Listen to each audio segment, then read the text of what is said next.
It's to try to understand how the CIA operates.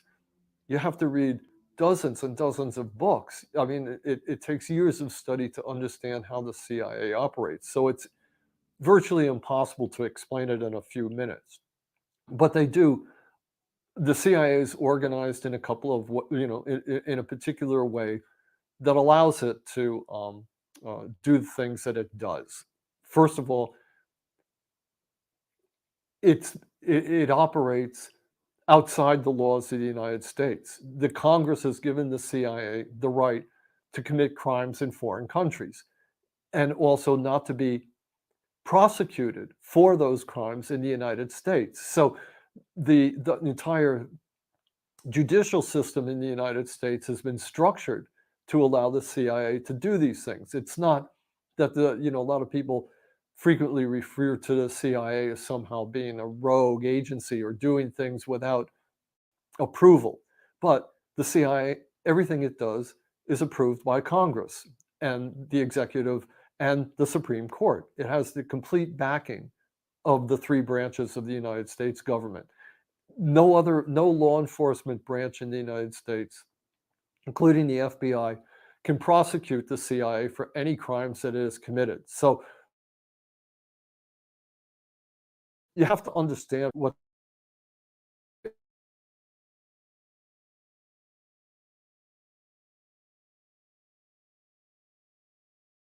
mandate is. It is given them to do.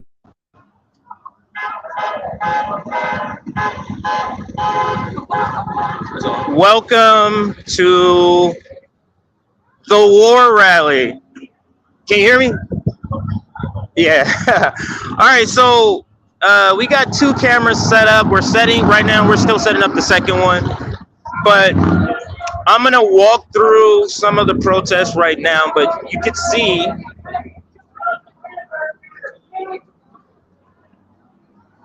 I'm gonna give you a little glimpse before we walk through. You can see behind me. Can you see behind me? Yeah. All right, so before we get all the way deep in there, let's first set up the separate camera. So Dylan, I think we are good. Just turn on that camera. And if you can, get some other footage on the other side. All right. All right, so we're here at the anti-war rally. I don't want to block traffic.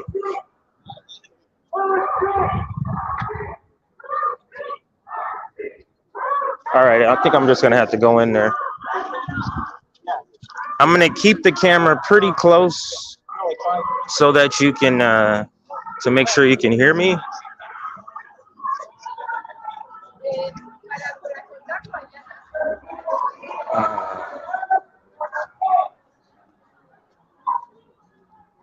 Let's see. Let's show everybody where we're gonna be speaking. Anyway, there's lists. I would estimate.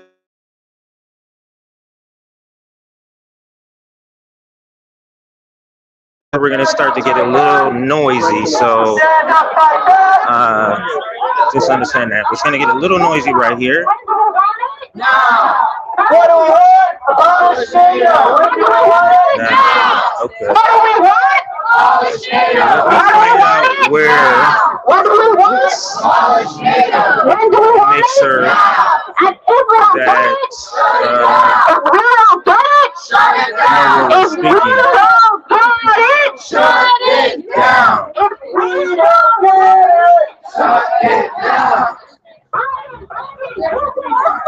Okay, everybody, sorry. All right, so I think I got a slightly quiet pocket right here. Let me see if I can interview one person here. So give me a second, everybody. I'm going to flip the camera around.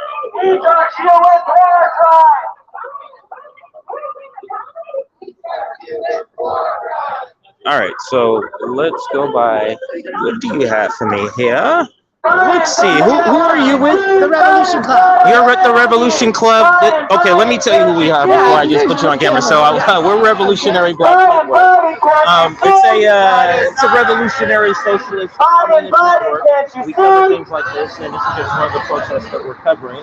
So, wanted to know what organization, your name, what organization you're with, and what is this that you're giving out right here? So my name is Annie. I'm with the Revolution Club here in Los Angeles, or the RevComs.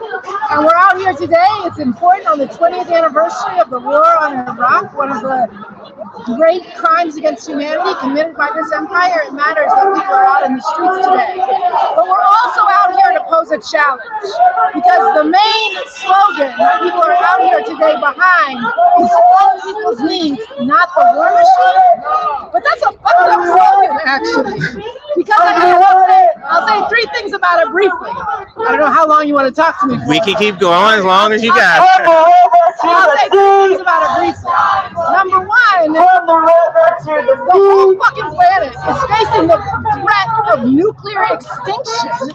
Hundreds of thousands of people have died, millions of refugees, and you think we American people should be worried about our pocketbook? That's a fucked up immorality. That's number one. Number two, if you really wanted people's needs to be met, you should support because the only way needs are met in America is predicated on, dependent on the military bases all around the world, the coups, the violence of sweatshops, of agricultural exploitation, and out there.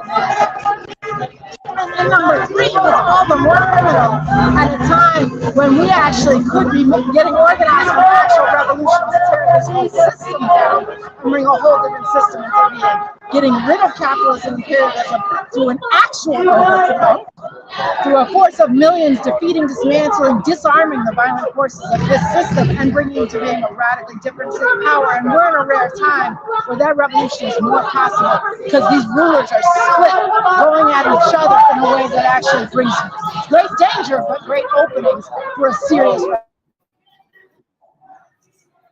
On our network is that this is not normal times. It feels like this is a period where we need to take the moment and capitalize on that and build a real movement to challenge this capital, to challenge power. But what are some of the leaflets you're giving out here?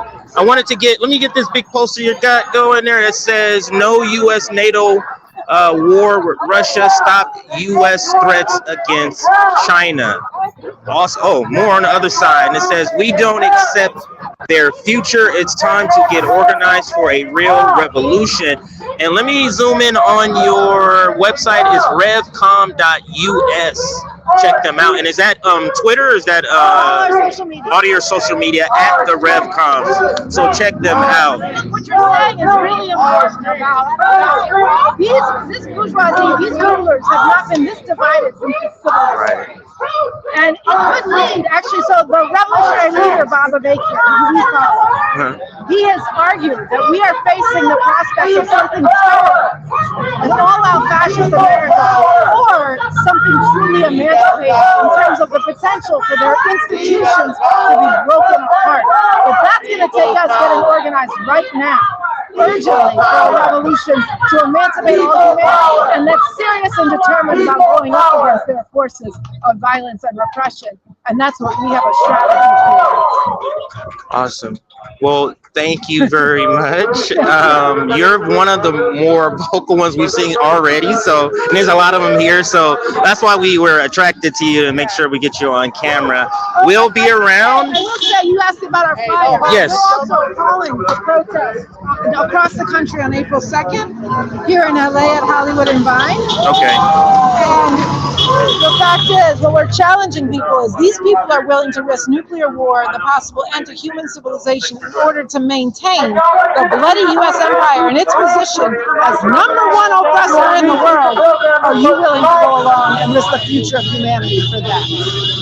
And if you say hell no, then DM us at the RevComs and get hooked up. You hear that? If you say hell no to that, and DM us at the RevComs and get hooked up.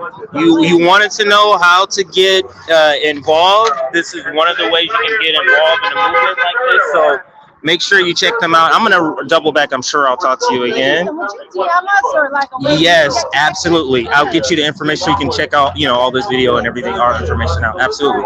I'll be here a while. Thank you. All right. So, where did Dylan go here? Everything good? Good? Okay. Oh, let's get the speeches here. It looks like they're starting over there. And 20 years later, the media, like Fox News, like CNN right here, is still pushing for the military-industrial complex to continue to escalate in Ukraine and send weapons and send billions in aid. And look how quickly they were to send billions in aid.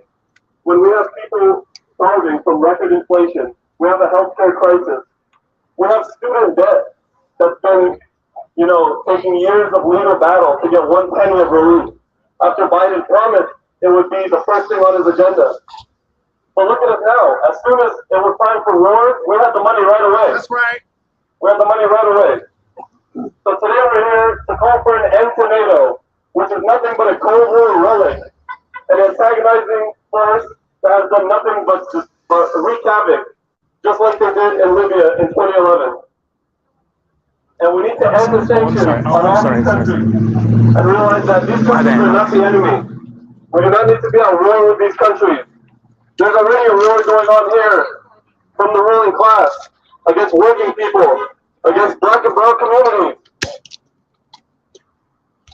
And so we're here today to call for a movement against war and to revive the anti-war movement, which is the same movement that stopped the war in Vietnam and courageously stood up after 9/11 against the invasion of Iraq and against the invasion of Afghanistan. So I want to thank you all again for joining us here today. We have a great lineup of many multinational, multi-generational speakers that have a diverse perspective on anti-imperialism. And so without further ado, I'd like to introduce our first speaker. Our first speaker is Reverend John Deere. Reverend Deere is the founder of the Beatitudes Center for the Nonviolent Jesus, and he is a voice for peace and nonviolence and an anti-war advocate. Everyone, please welcome Reverend Deere. Thanks so much. How about a round of applause for our friends who organized this today? Thank you, everybody, for being here, and thanks for organizing this. I'm going to say a few things and ask you what you think. Today, in the name of the God of peace, we say to the United States, we are sick and tired of your endless wars, your military spending, your nuclear weapons, your global domination, your violence, your imperialism and fascism, corporate greed, and permanent warfare. We remember the U.S. war in Iraq, where I've been, and how we killed millions of sisters and brothers there for a great lie, to steal their oil and sell weapons and help the 1% get richer. We remember the U.S. war in Afghanistan, where I've been, how we killed and injured countless innocent civilians for a great lie, so we could get their oil and sow chaos in the world and sell weapons. With thousands of people and over 20 demonstrations across the nation, we say today, enough is enough, no more endless wars. If you agree with me, let me hear you. Good. Today, in the name of the God of peace, we say, stop building your nuclear weapons. Stop spending billions and billions to upgrade our nuclear weapons. Stop bankrupting our country by spending for war and nuclear weapons. Use that $1 trillion instead on food and water for the hungry and thirsty, for schools, jobs, housing, healthcare for the poor and everyone. And stop preparing for and threatening nuclear warfare with our sisters and brothers around the world. Resume all treaties for nuclear disarmament. Sign the UN ban treaty. Join the international campaign to abolish nuclear weapons so we can welcome a new future without nuclear war. If you agree with me, let me hear you. Today, in the name of the God of peace, we say stop the economic warfare of sanctions against 40 nations in the world, including poor Syria after the horrific earthquake. Close our 740 military bases in 100 countries around the world. Stop escalating the Russian war in Ukraine. We demand negotiations, not escalation. We demand diplomacy, not giving billions for war. We demand immediate ceasefire, not permanent warfare, dismantle NATO, create new non-violent institutions for global non-violent conflict resolution, stop selling weapons to all sides in all wars, stop funding the occupation of the Palestinians, stop all hostilities and preparations for global war with China, and for God's sake, stop the war on Mother Earth. If you agree with me, let me hear you.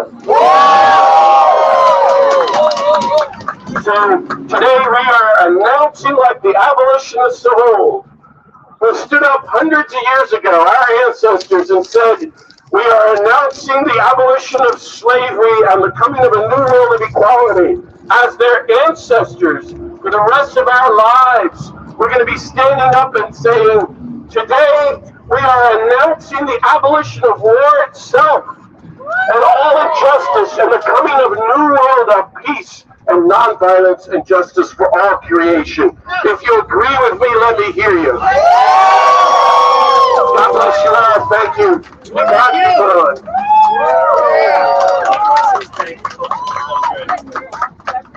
From Iraq to Palestine, occupation is a crime. From Iraq to Palestine, occupation is a crime. From Iraq to Palestine, occupation is a crime. From Iraq to Palestine, occupation is a crime. Let's give it up one more time for Reverend Deere.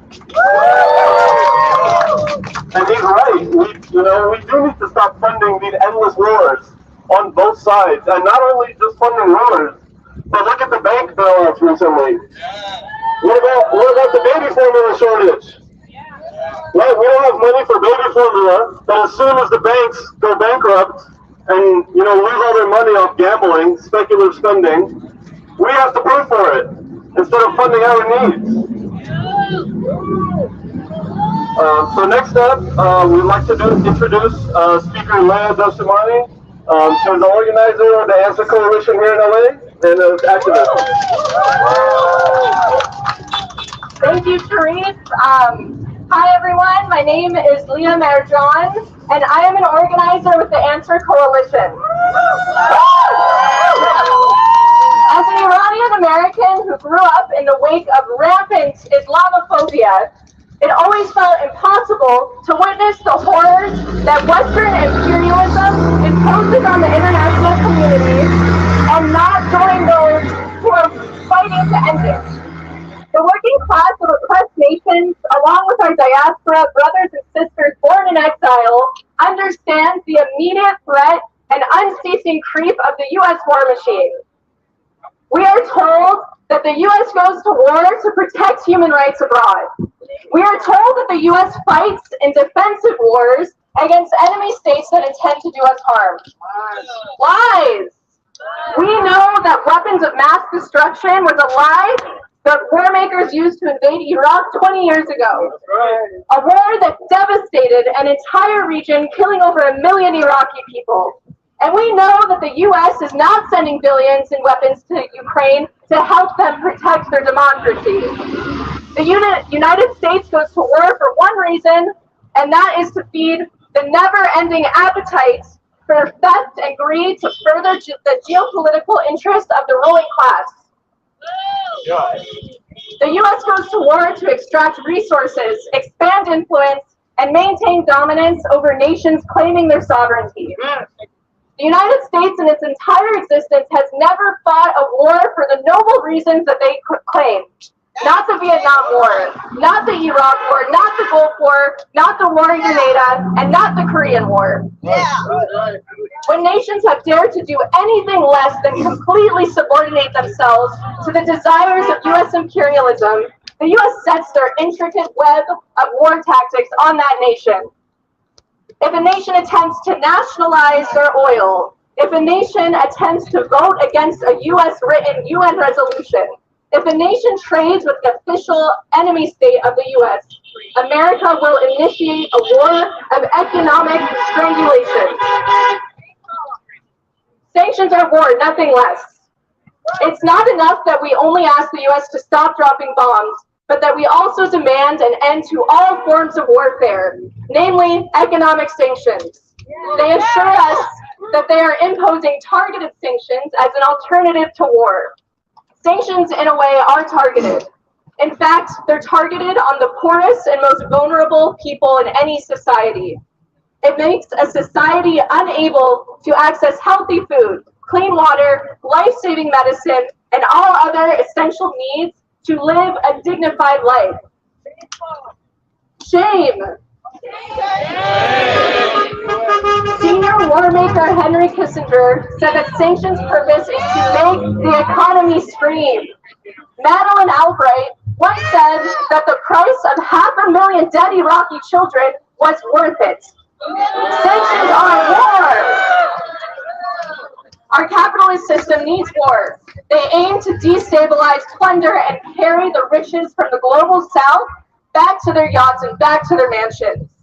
If the US wasn't warmongering with Russia today, it's China tomorrow. If it wasn't Vietnam 50 years ago, it was Iraq 20 years ago.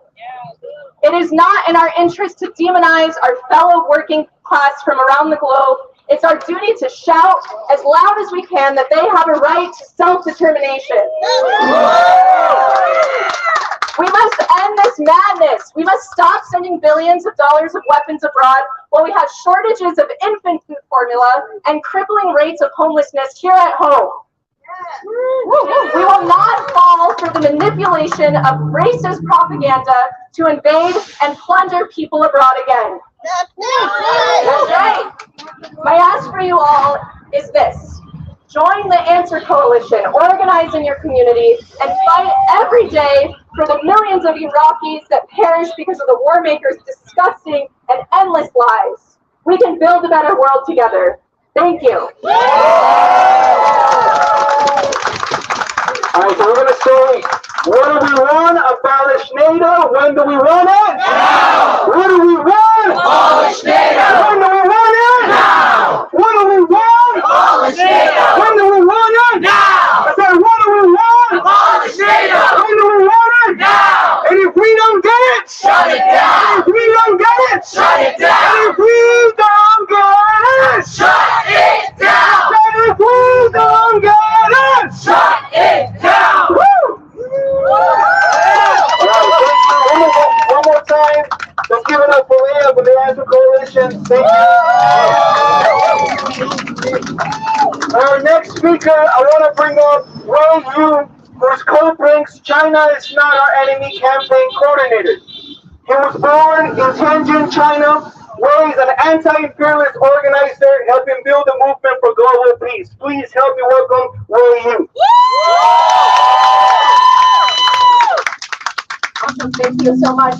So great to see everyone. I organize on my bedroom floor, so it's great to see so many of you in person, to see your faces. I grew up in LA, in a city called Monterey Park. A very so large, vibrant, loving Chinese American community. And as you know, in January there has been a mass shooting that took away 11 lives. And the government also took its own life afterwards, and it's only the system of violence that we are experiencing domestically and also abroad. And on Tuesday, President Biden was actually in Monterey Park delivering an address on gun violence. And it's just so interesting that this address on a tragedy that devastated Chinese American community, it just came one day after President Biden sold submarines to Australia to kill our family at home in China.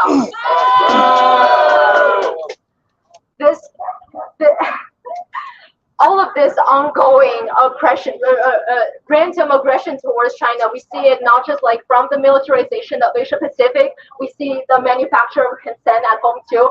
We brought all of these balloons today to remind everyone of the frenzy that we experienced back in February. They said it was a spy balloon. It's been a month and they still haven't released any evidence, any recovery whatsoever. They are lying, and the people is catching up with their lies. This is not even about China. This is about the U.S. empire trying to maintain its global hegemony, not caring that it's at the cost of the lives of people abroad. Just like they lied and invaded Iraq 20 years ago, just like they provoked a war in Ukraine, And today, here for you, I welcome you all to join our campaign. Just visit codepink.org/China or see our Twitter page at China.enemy. I try to do my best to do some educational content on there too. And thank you all so much. And I love you all. Thank you.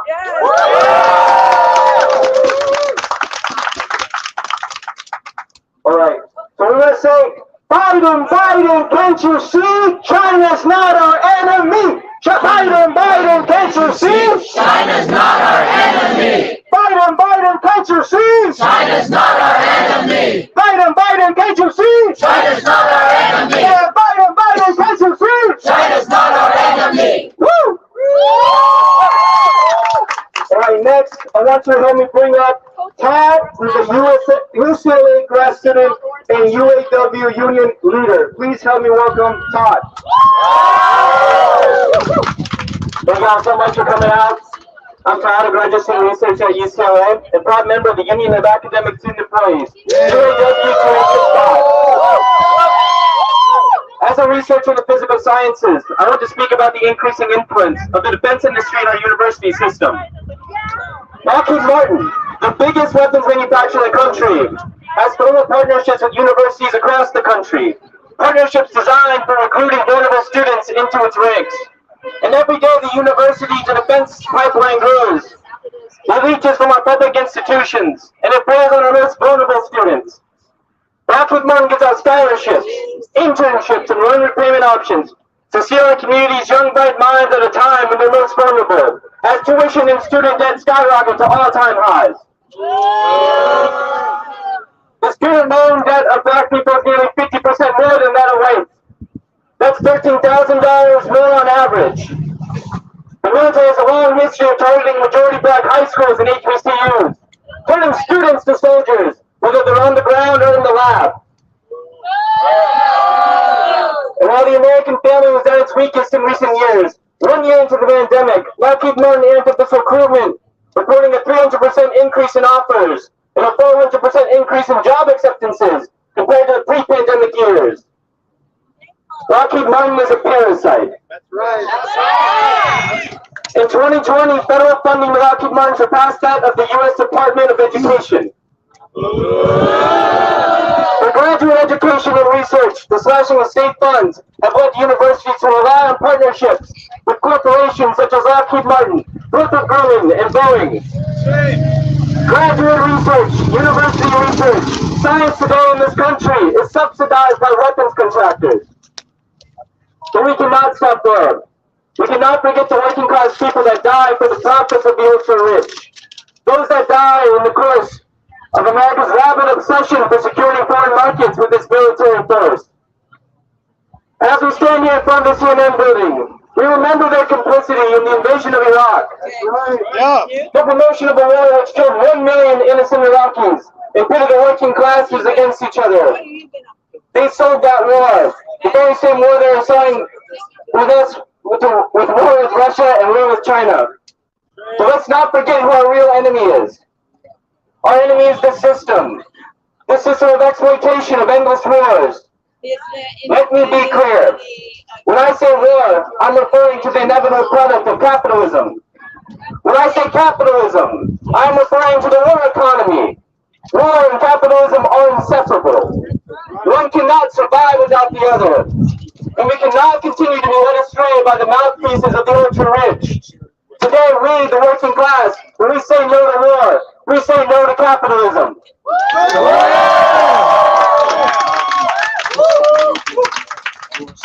When workers' rights are under attack, what do we do? Stand up, fight back. When workers' rights are under attack, what do we do? Stand up, fight back. When workers' rights are under attack, what do we do? Stand up, fight back. What do we do? Stand up, fight back. What do we do? Stand up, fight back. Let's give it one more time for Todd. And he's right. This attack against the working class is unacceptable at a time of record high inflation. I mean, even going to the grocery store now has become a costly expense that many families cannot afford. And food banks cannot keep up with the amount of people who are demanding food and basic necessities. So next up, we have our speaker, Lazaro. Lazaro is with Peru, Libre, Los Angeles, and a fighter for Quechua and Aymara people's activist in the U.S. Thank you. I will be talking in English and in Spanish. We are from the indigenous people from Peru. You see over there right now in Peru there is a government that is obeying whatever the United States is saying because they want to get power of the lithium, of all the resources that we have in Peru. The people right now in Peru are protesting and the government is killing the people. The government in Peru, instead of taking care of the people, they are killing the indigenous people. So far until today, there are close to 100 people, indigenous people, kids that has been killed. So right now, the United States want to take over all the lithium, copper, gold from Peru. And through the transnationals, they want to take over of what belongs to the Peruvian people, what belongs to the indigenous people. I am going to hablar en español. En el Perú se ha dado un golpe de Estado, orquestado por Estados Unidos. Estados Unidos es el que ha orquestado todo ese golpe de Estado. ¿Para qué? Para apoderarse de nuestros recursos naturales. ¿Para qué? Para explotar lo que le pertenece a los peruanos. El litio, el oro, el cobre, todos los recursos naturales. El pueblo peruano está protestando hoy en la calle. Desde el mes de diciembre está protestando en las calles y lo que ha hecho el gobierno es sacar al ejército desde helicópteros. Ha estado asesinando a nuestra gente, a la gente indígena que está luchando por recuperar nuestros recursos naturales. Queremos recuperar nuestros recursos naturales para el beneficio de los peruanos. What we want is to recover all the natural resources for the good of our people, not for the good of the national. Right now, the United States is stealing, legally stealing our natural resources, and we don't want that. And we live in the United States, and we bring our kids here, and we teach them how they have to be against all the races, all the against that the United States is stealing, people are stealing what belongs to the people. We have to teach the kids that it's a right that we have to fight. When they're the power people, they want to destroy us, we have the right to fight against them. That's what we are doing here. We want peace in the world. We don't want to increase this war against Ukraine, against nobody. We don't want any kind of war in the world. Right. This is our home, the Mother Earth. We live here and we have to protect. Right. We don't want wars against China, against nobody. We want to live in peace. We want that money that goes over there to be spent here for the people. We want that money for the health system, that any one of us can go to the hospital and receive free health system.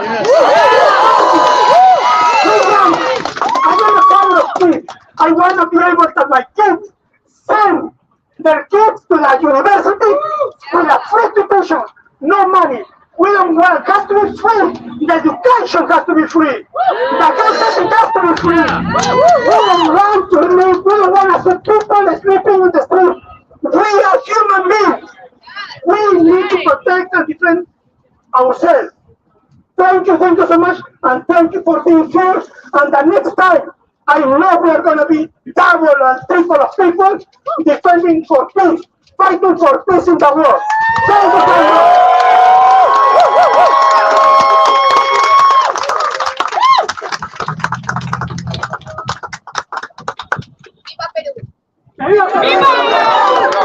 Shame on Dina, the U.S. coup leader. What do we want? Dina out. When do we want it? Now. Great speech. Great speech. I couldn't understand my English. No, it was great. It was great. Great. So, where have you?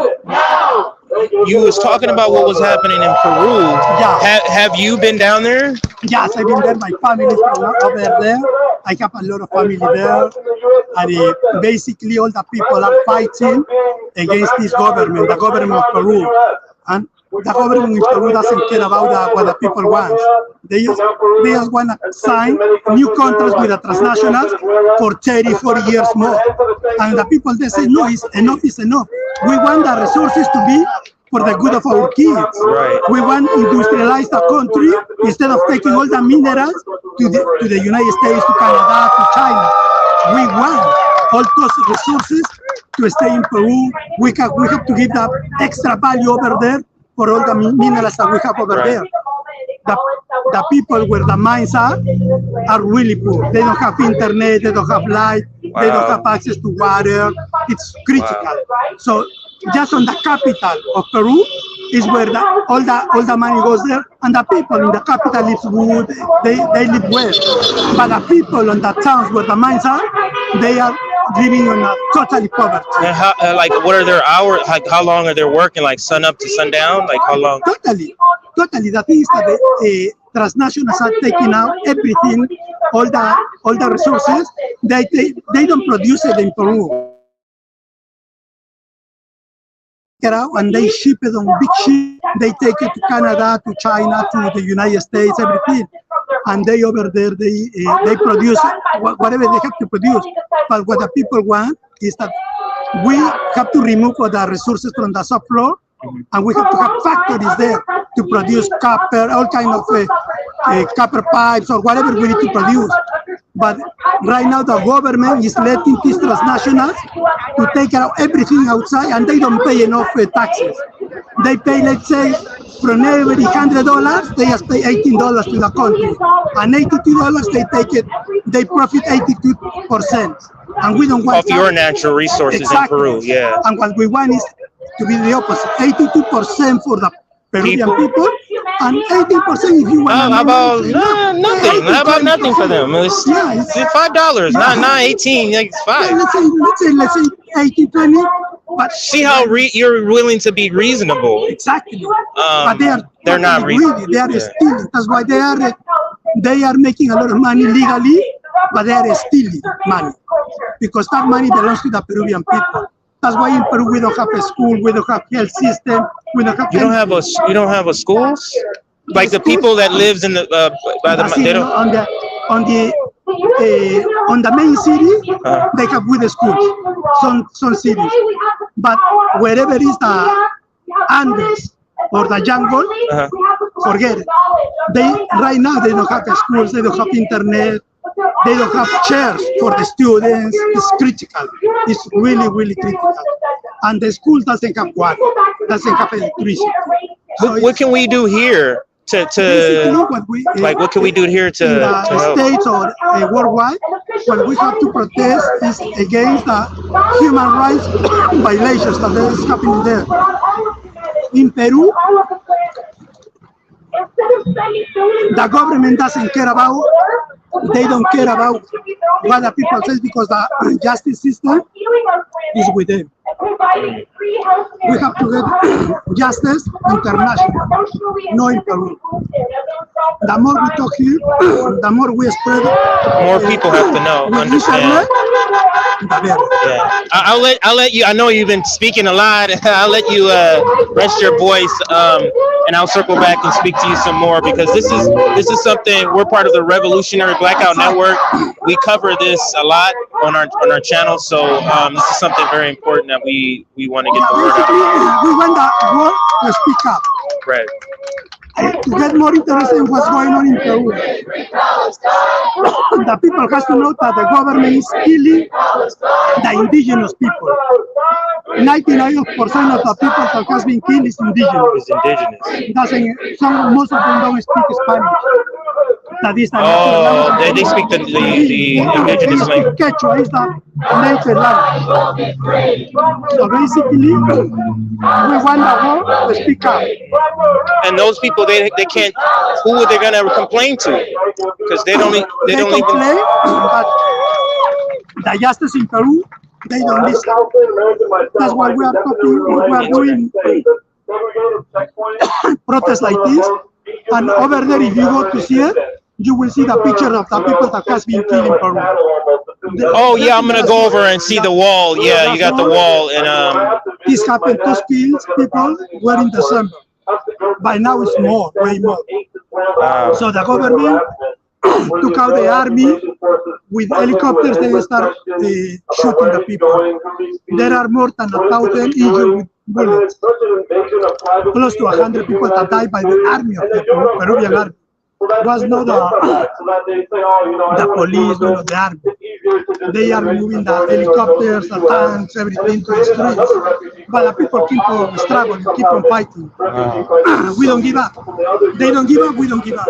we're not gonna give up either. So solidarity, sir. Thank you so much. Bro, check out that and check out the other speakers. Thank you for speaking with us. Let me get a wide shot of this.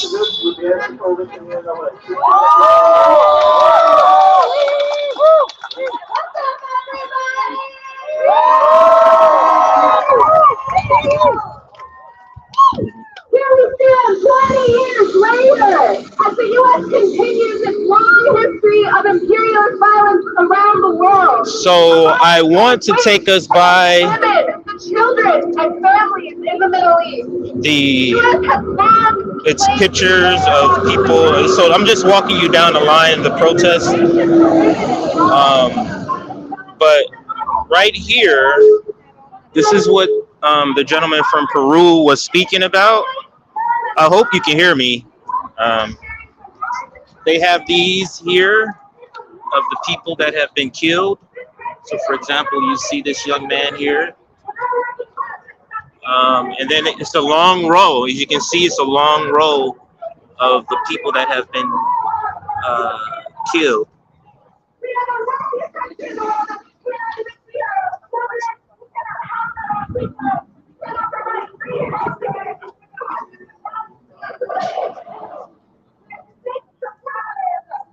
I mean, he said they just came in and just mowed people down.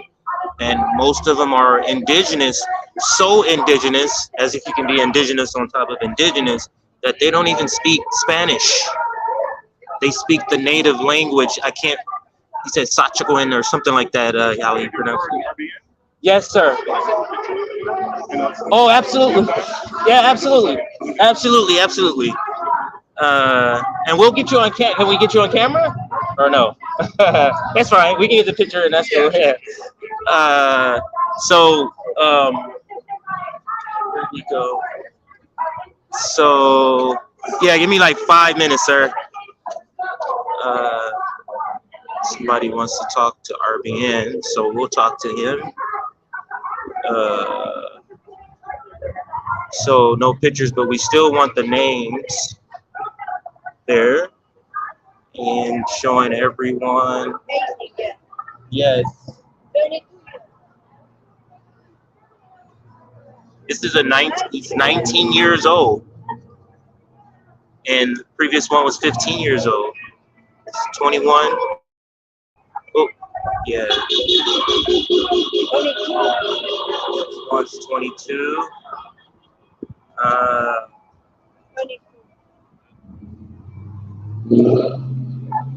18.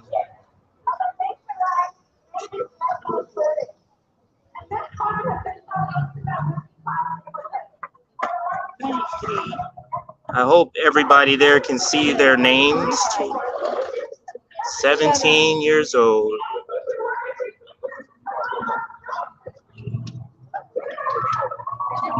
38. Miguel.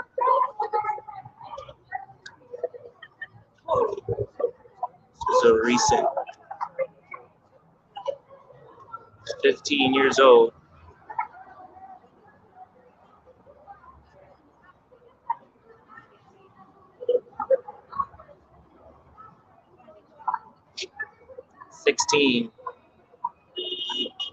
Years old.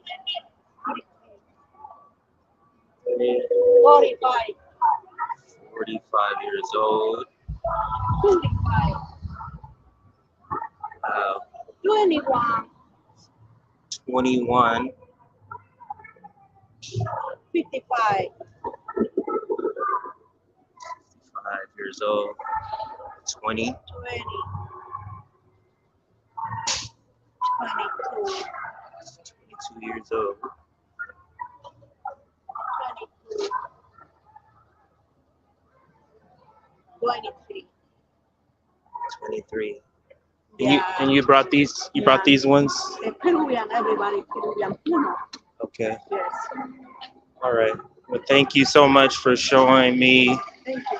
that. I'm gonna pause my sound, everybody. I'm gonna talk to somebody right here. So I'm gonna pause my sound, but you can still see what's going on here.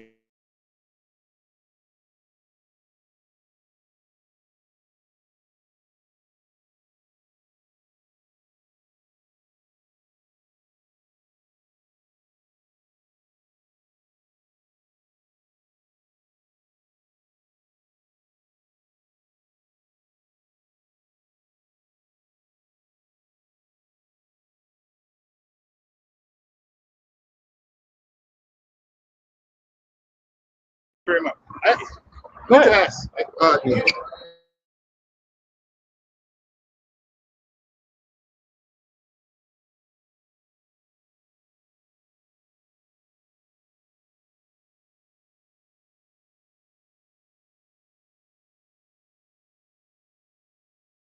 Because we're working with worker strike back, and we haven't see how that's gonna go. Go for it. Thank you. Perfect. Thank you, sir. All right. Here are those Peruvian protests. Oh, here's some more. Sorry about that. Had a person who knows RBN who wanted to talk to us. So here goes those people we saw. Oh, here goes 2 more people here that we didn't get earlier. He's 31 and 21. I'm gonna go back over to the speakers, but it was good to get this. This is some of the Peruvian anti-war activists that are down here. Hi, ladies.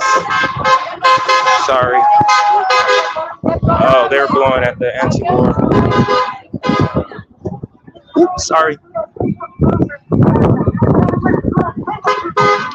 Okay. There's a lot of people here, actually. So let's get back into the speakers. Oh,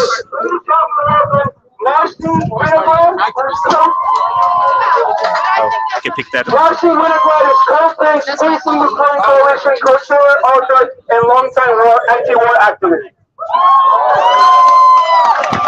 Thank you to the Answer Coalition, to the Party for Socialism and Liberation, to Codepink, to all of you. I love you. Thank you for showing up, for being here. It's so important to be visible, to be on the street, right? As co-chair of the Peace in Ukraine Coalition, we are saying it is time to call for a ceasefire in Ukraine. Diplomacy, not throwing weapons to prolong this war.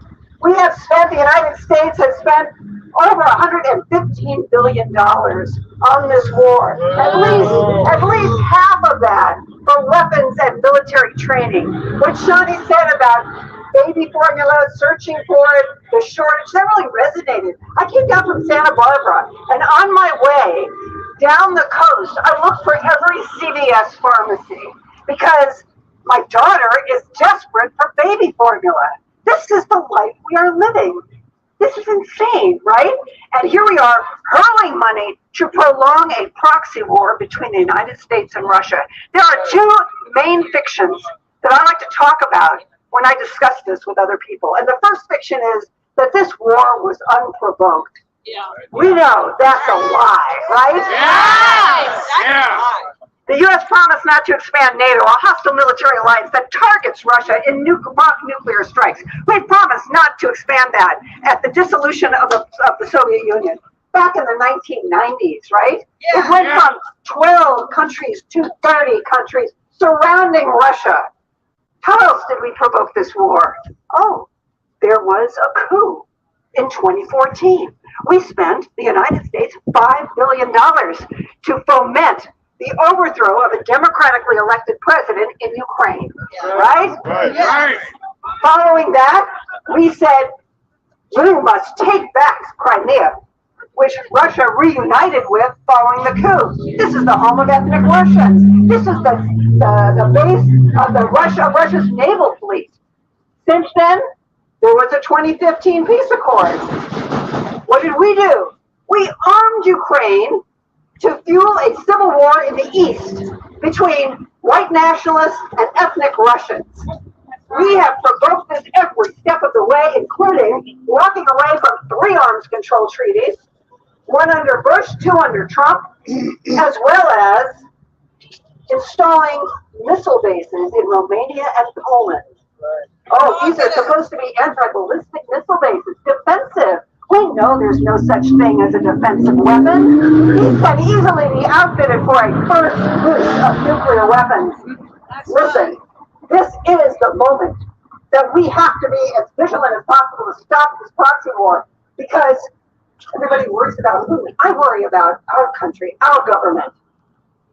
President Biden, he issued a nuclear posture review that says, in the event that our allies' interests are threatened, we can use nuclear weapons. So, this is one fiction. There are many lies that are being told by CNN, by MSNBC, by the corporate media. And that's why we are here today. CNN, stop being stenographers for the Pentagon. Second lie I want to tackle, and that lie is that we need to arm Ukraine so they can defeat the Russians, so they can chase them out of Ukraine. Oh, did they miss the headline today? 100,000 Ukrainians have died in this war. Did they miss the headline that 200,000 Russians have died? Did they miss the headline that our Secretary of Defense, Lloyd Austin, a former board member of Raytheon, said we are going to fly as many drones as we can over the Black Sea to agitate for a wider war in Europe. You would think that they would say, wait a minute, these drones with thousands of tons of explosives might escalate the war. But no, it's good for business, right?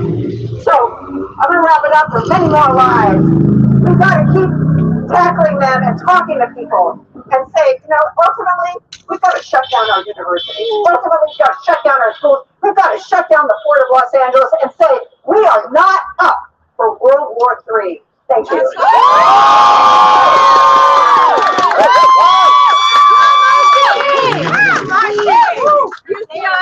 All right, everyone. Thank you all. Thank you all for staying here for the energy. So we're gonna take a chant break real quick. So everyone, let's chant, okay? We'll go through a few of them. So starting with Please Street. Hey, Please Street. we might actually be able to catch the sound better on here. Please Street. Turn it on for a second. Let's see what it sounds like.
You can't hide. We charge you with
Money for jobs and education.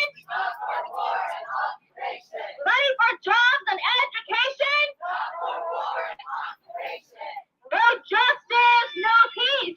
U.S. of the Middle East. No justice, no peace. No justice, no peace.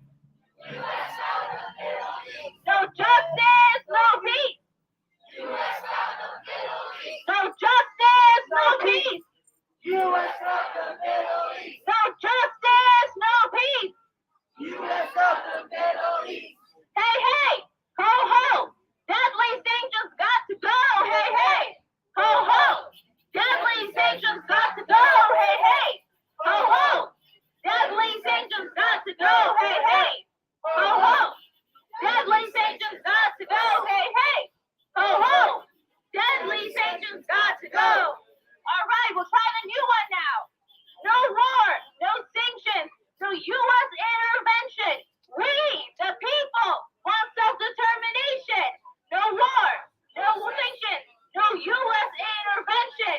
We, the people, want self-determination. No war, no sanctions, no U.S. intervention. We, the people, want self-determination. No war, no sanctions, no U.S. intervention. We, the people, want self-determination. No war, no sanctions, no U.S. intervention. We, the people, want self-determination.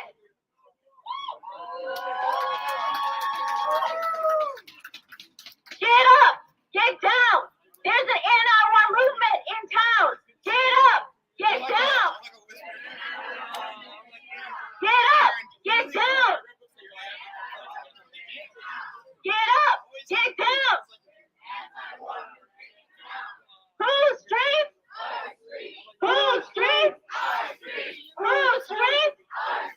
Whose streets? Whose streets? Whose streets? Whose streets? Let everybody in. Whose streets? Whose streets? Whose streets? Who's got the power? Who's got the power? Who's got the power? What kind of power? What kind of power? What kind of power? Who's got the power? Who's got the power? Who's got the power? Who's got the power? Biden says get back. Biden says get back. We say fight back. Biden says get back. We say fight back. Biden says get back. We say fight back. Thank you, everybody. All right, give it up for Sabina, leading us with some chants. So we're going to keep our program moving forward here. For our next organizer, we have Melyka. Melyka is an organizer with Gabriela, LA, a local grassroots organization serving Filipinas to address the rights and welfare of women through education, organizing campaigns, and cultural work. Please help me welcome Melyka. Militant greetings, everyone! My name is Melyka with Gabriella, Los Angeles, an anti-imperialist Filipino women's organization that is part of the multi-sectorial alliance under Bayan. We are one of the international chapters of the National Democratic Movement of the Philippines. Gabriella is here today to condemn the U.S.'s continued funding of the war in Ukraine and to demand an end to the war economy fueled by the trillions of our tax dollars. More than a year later, this war has only brought further bloodshed and misery for the people of Ukraine and working peoples all over the world. As an anti-imperialist women's organization, we know that American militarism inflicts an added layer of violence on children and women. Globally, the U.S. has over 800 military bases. More bases means an exponential increase of rapes, assaults, and femicides. While women, you often use as a justification to start wars, when in reality, imperialist wars are a main perpetrator of women's suffering across the world. Women suffer heavily under the economic conditions created by these imperialist wars. The powers that be place sanctions on working people while warmongers and defense contractors make billions. We can name those war contractors right here in SoCal. Boeing, Lockheed Martin, Northrop Grumman. Boom! These sanctions force already struggling peoples into greater poverty, as well as the cost of basic goods like food, energy, and medicine skyrocket. In the Philippines, millions of women and families living in extreme poverty see new price hikes in oil and food every day.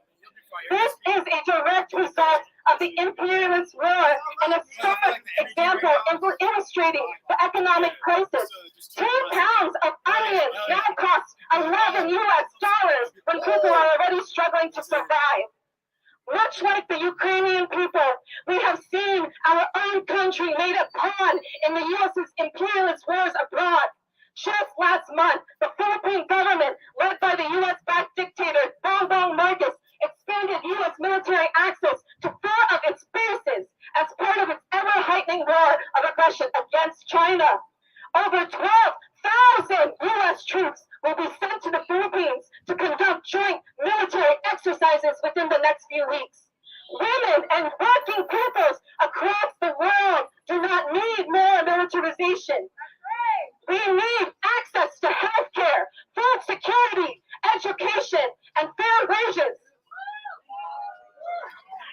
As Gabriella, we condemn all measures of U.S. military aggression and expansion, both in our homeland and also in Ukraine.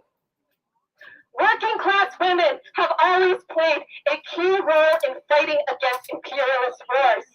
International Women's Working Day, which was celebrated last week, actually commemorates mass protests in Russia led by revolutionary working class women, in which they campaigned for peace and an end to their country's involvement in World War I. As their political leaders ignored demands, women continued to strike, and 4 days after, the Tsar was forced to abdicate. We invoke this history and call upon all working women and peoples across the world to demand an end to U.S.-led war from Ukraine to the Philippines. From Ukraine to the Philippines! From Ukraine to the Philippines! Long live! International solidarity! Long live! International solidarity! Long live! International solidarity! Thank you.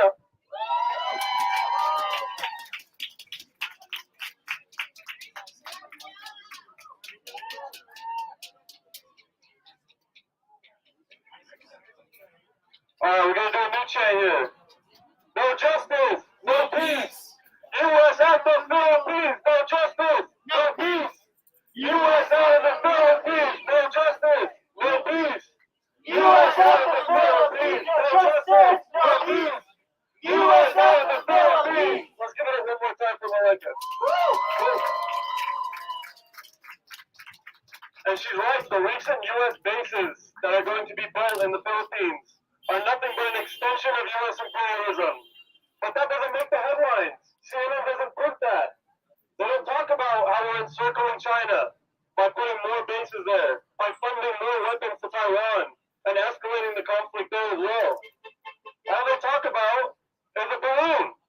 That's what they want you to focus on, a Chinese balloon. Well, meanwhile, they're putting bases and encircling China and trying to paint them as our enemy when they've done nothing to us. Next up, we have a young organizer for Black Alliance for Peace, Najib. Everyone, please welcome Najib. How's it going, everyone? My name is Najib from Black Alliance for Peace.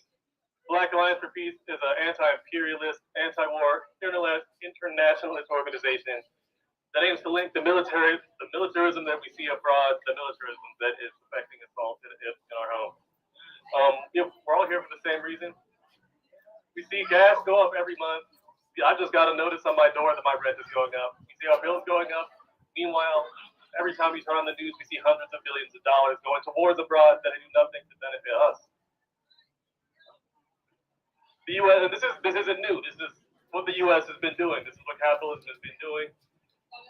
We have institutions like AFRICOM, putting military bases all across Africa, funding and arming rebel groups that overthrow governments and put people in our interest in.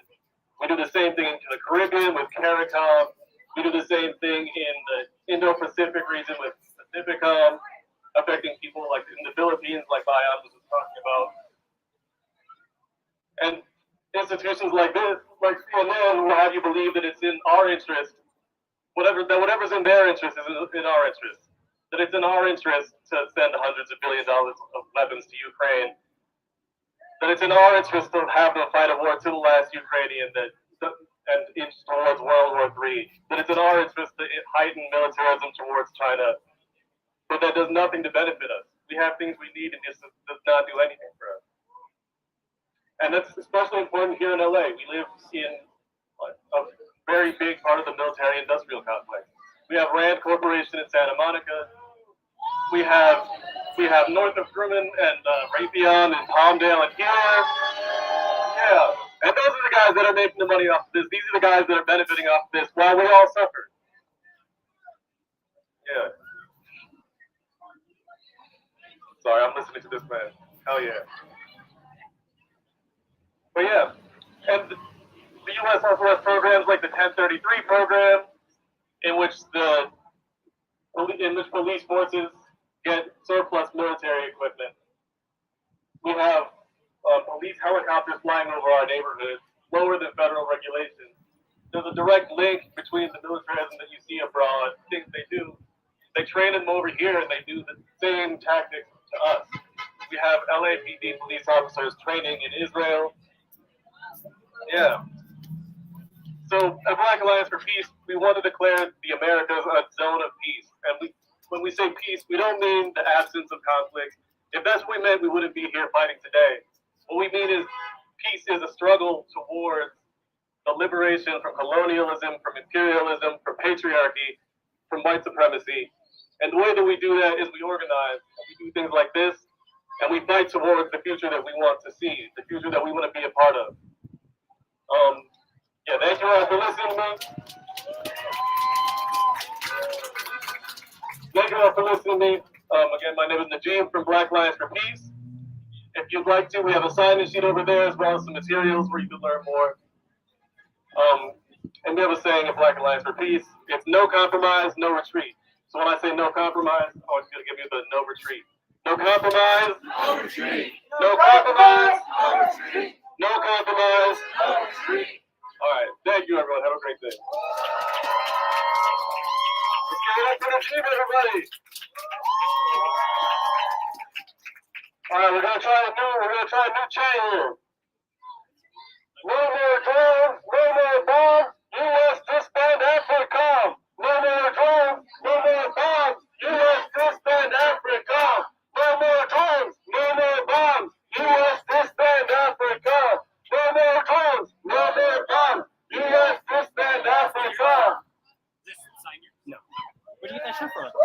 This my friend made this. Oh. And what Najim was saying is right. AFRICOM was started under Bush. The Bush administration. That was one of his last things he did before leaving office in 2007 was start AFRICOM. And just recently, the mainstream media is trying to rehabilitate Bush's image in Africa, touting his AIDS prevention work. Well, a third of those funds that were going to AIDS prevention actually went to right-wing abstinence campaigns rather than prevention or treatment. But now the mainstream media is talking about, oh, Bush saved Africa. Well, he started AFRICOM, which is still killing Africans to this day. And rather than, actually using that money that's going towards AFRICOM to fund black communities and actually make them safer, What has Biden done? He's increased the national police budget. Shame on Biden. All right, next up we have our last speaker, Chakib. He is an organizer with Pivot to Peace, a coalition building educational initiative to facilitate peace and respect between the U.S. and China. Please give it up for Chakib. All right, how are we feeling, everybody? All right, we are Pivot to Peace. We're a coalition of citizens from all walks of life and different communities who have come together because we're concerned about rising U.S. and NATO tensions against China, especially after the U.S.'s clear shift of focus of destruction towards Asia. We have seen more and more escalation and provocation against China since Hillary Clinton declared the pivot to Asia in 2011. And of course, the U.S. government is also using Ukraine as a testing ground to see what it can do with Taiwan and mainland China. Every other week, we hear about China doing this or that, like the whole Chinese balloon fiasco or whatever media pundits want to come up with about Taiwan. What these media pundits hide from the public is the unbelievable destruction wrought by the U.S. war machine for decades.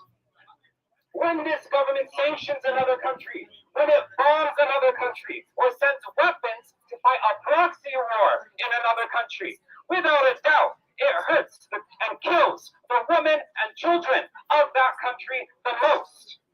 But without a doubt, it hurts us here too.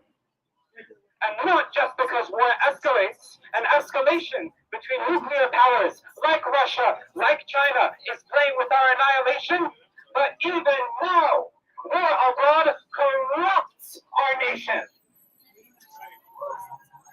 This government spends billions to fund wars while our infrastructure, our schools, our water supplies are disintegrating. War has breeds the most backward and hateful sentiments among our people, and war crimes. War was the excuse for the internment of over 100,000 Japanese Americans in the 40s. And war targeted Muslims like me around the world and chipped away our civil liberties here in the U.S. with the Patriot Act after 9/11. Part of this is that the corporate media needs to lie and distort reality in order to fool people into thinking that war is a good idea. Because people are not born with racism or xenophobia. This has to be taught. And words can't even encapsulate what happened after the shock and awe invasion of Iraq, why we're here today commemorating the 20th anniversary of that invasion, the attempted subjugation of a civilization with a long and rich history, massive destabilization, lasting environmental destruction, for what? The U.S. war machine. You won't hear this from the gleeful corporate media as they beat the war drums for another war and another war. And now it's blowing back. Now a new bill has been filed in the Texas legislature called SB 147, and 11 other states are trying it too. This bill wants to make it illegal to own land if you're a citizen from China, Iran, North Korea, or Russia. Now, we've heard of these countries, right? These ultra-right-wing efforts to roll back the clock more than 100 years ago to the racist alien land laws where, again, Asians were forbidden from owning land. Are we going to let that happen? No! You can see that the targets are people from these designated enemy countries, but they're not our enemies. The governments, the fat cats, the billionaires, those are our enemies. You can see that a pivot to peace is a critical part of this fight against racism here and this racist push in the state legislatures across the country. Now, we want to fund people's needs, not the war machine. When we say that, this does not mean that we just isolate our country. We just deal with our own needs and not think about or interact with other countries, because we live in a global system with global crises. And global crises require global cooperation. Climate change doesn't stop at any border. The U.S. will steer its military ships into the South China Sea, claiming freedom of navigation. But these rising sea levels don't care about freedom of navigation, whether it's the South China Sea or whether it's Santa Monica Beach right down this boulevard. You'll hear that mainland China is flying planes into Taiwan's airspace, violating its airspace, making you think that China's flying planes right over Taipei, when in reality, that so-called airspace covers part of mainland China too. Are domestic flights over mainland China going to be used to be an excuse for us to start another war? Are we gonna buy that? And now the air doesn't care. These unstable air currents, these unpredictable storms, like what's hitting us right here in Los Angeles, they don't care about violating airspace. That's why we have to actually cooperate with the country that's spending the most on climate change and fighting it. And that's China, not the US. Cooperation, not conflict, is the answer. Now I want you all to join us in Pivot to Peace, sign our mission statement, go to our website, that's peacepivot.org, follow us on social media at peacepivot. We want no Cold War with China, no nuclear war with Russia, and end the U.S. war machine.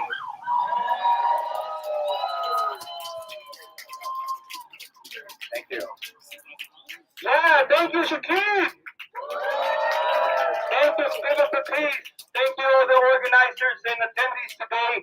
Before we wrap up, I want to bring to light something. I don't know if you saw in today's, every single headline today was there was an article talking about how Biden agrees with the International Criminal Court decision to issue arrest warrants for Putin.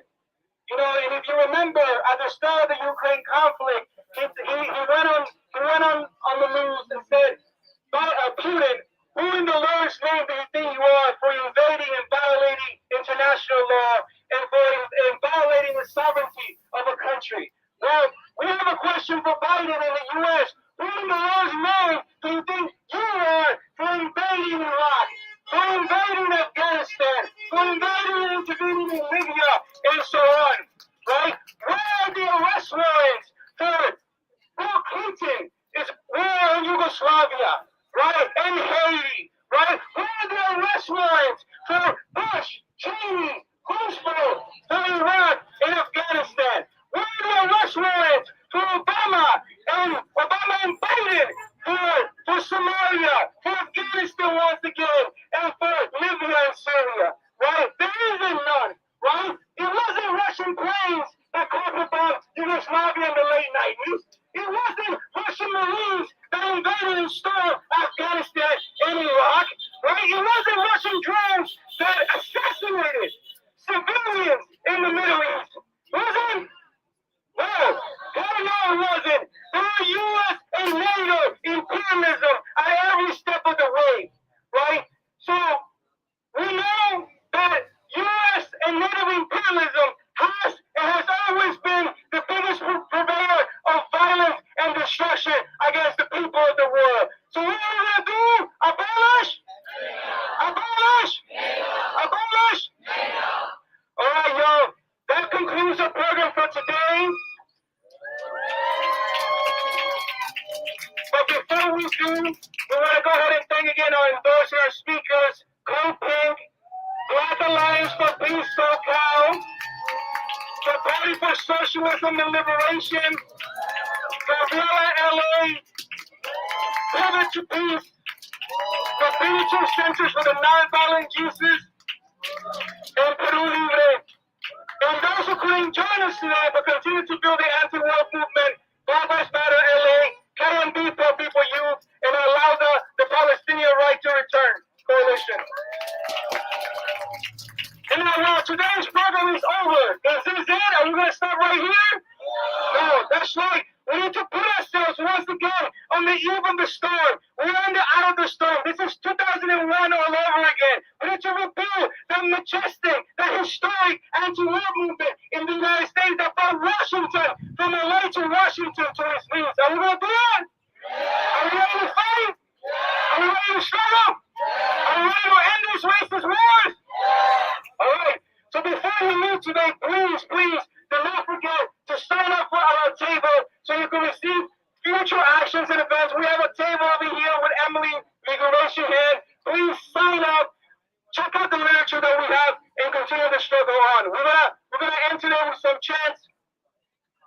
So we're gonna go, who the street? Our street. Who the street? Our street. Who the street? Our street. Who the street? Our street. Who the street? Our street. Who the street? Our street. Who the street? Our street. Who the street? Our street. Who the street? Our street. Who the street? Our street. Who the street? Our street. Who the street? Our street. Who the street? Our street. Who the street? Our street. Who the street? Our street. Who the street? Our street. Who's got the power? We got the power. What kind of power? People power. Who's got the power? We got the power. What kind of power? People power. Who's got the power? We got the power. What type of power? People power. Who's got the power? We got the power. What type of power? People power. When people's needs are under attack, what do we do? Stand up like that. When workers' rights are under attack, what do we do? Stand up like that. When people's needs are under attack, what do we do? Stand up like that. When women's rights are under attack,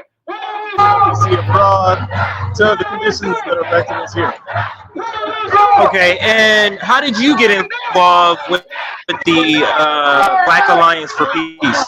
I mean, I just signed up. I got during 2020 and the uprising that happened then, I started reading more and started realizing way more about the need to organize. So I heard of Black Alliance for Peace through social media. So I found that website. I, submitted the form to join, and yeah, here I am. I'm talking over you. Sorry. If we don't get it, if we don't get it, shut it down. I said if we don't get it, shut it down. Biden, you can hide. We charge you with war crimes. Biden, you can hide. We charge you with war crimes. Biden, you can hide. We charge you with war crimes. All right, so I think now we fixed the issue we had. All right, so I think I'm back. All right, so we got the sound fixed. So again, tell us quickly who you are, Black Alliance for Peace, and why you got involved again. So my name is Najib Jones. I'm with Black Alliance for Peace. We're an anti-imperialist, anti-war, anti-white supremacist international organization that aims to reignite the Black radical peace tradition and tie the militarism that we see abroad to the conditions that are affecting us here at home. I joined Black Alliance for Peace about 2 years ago. It was during 2020, everything that was going on then. I began to feel way more of an obligation to organize, to try to do something about all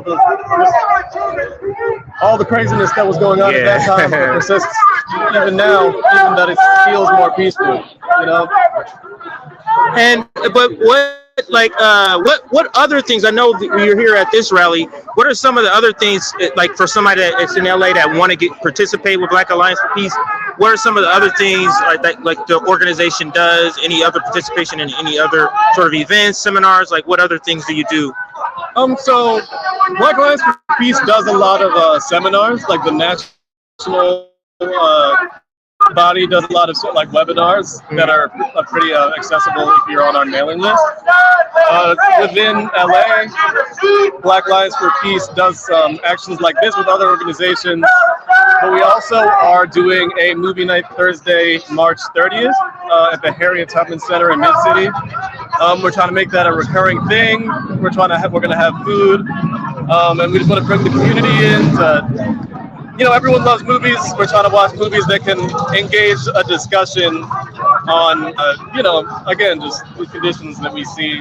We're going to be watching this Cuckoo Sat by the Door. Probably going to be talking a little bit about, I guess, the security state and all that kind of stuff, I would assume is what would come from that.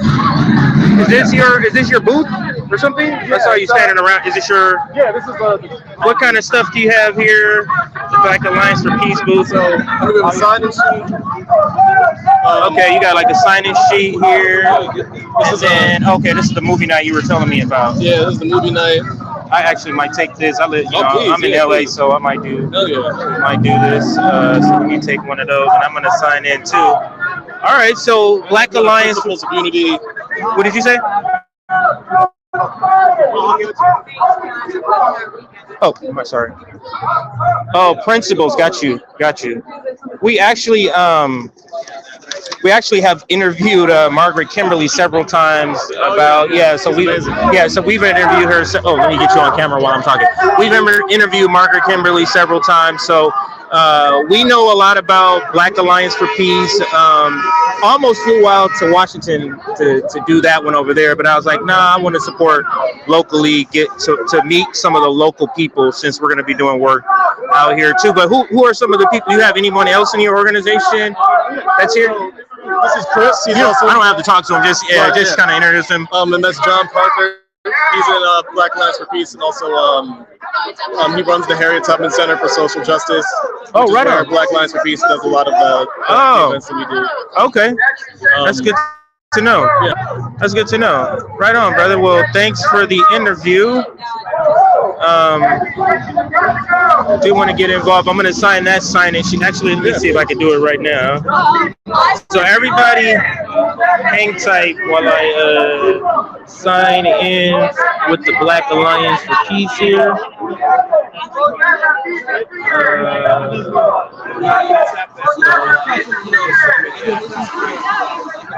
All right, so I think I got it. And then email is info@RevBlackNetwork. So RBN is now on it. Now let's get back into the protest. So what I wanted to do was go back and visit the activists from Peru. They got some more people with them, so I just wanted to come back down here to video to them again. They have kids. Hi. Yeah, so they brought young kids. Stop the genocide in Peru. No one.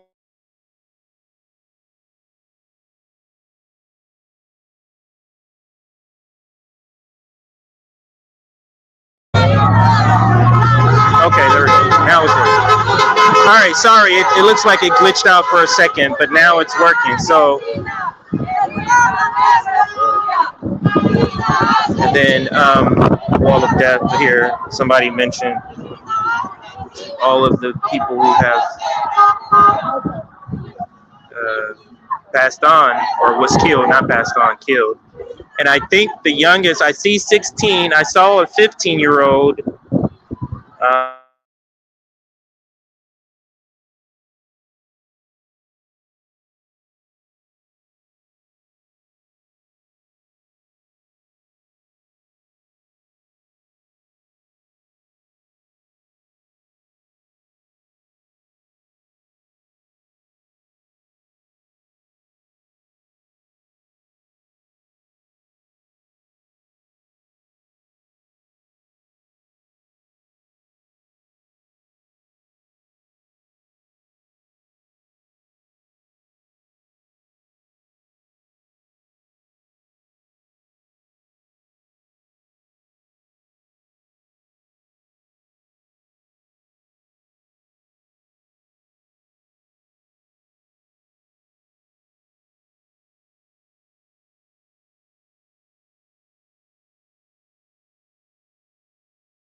don't get it, shut it down. But if we don't get it, shut it down. But if we don't get it, shut it down. But if we don't get it, shut it down. Shut it down. Shut it down. Shut it down. Shut it down. Shut it down. Shut it down. But if we don't get it, shut it down. All right, well, have a good one.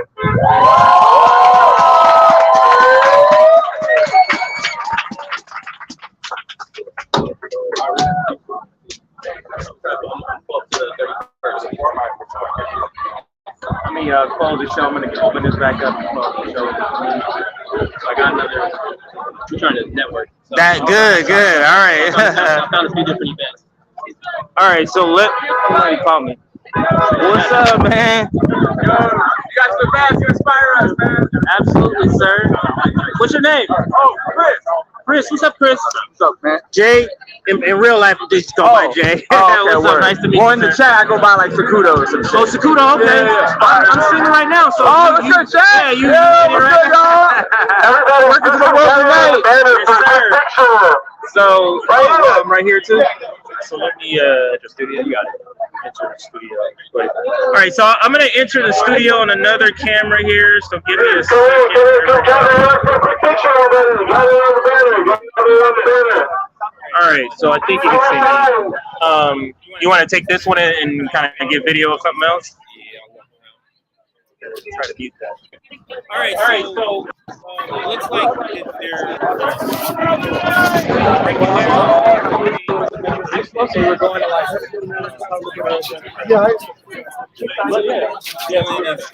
other back footage. You can see him on the other camera. So it has been a great event, and they're still proud. I'm kind of in the back, but I don't want you to think everybody just disappeared.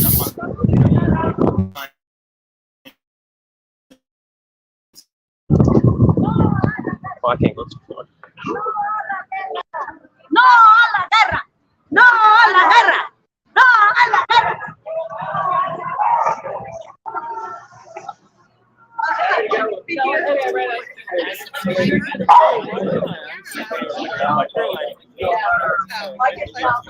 Go.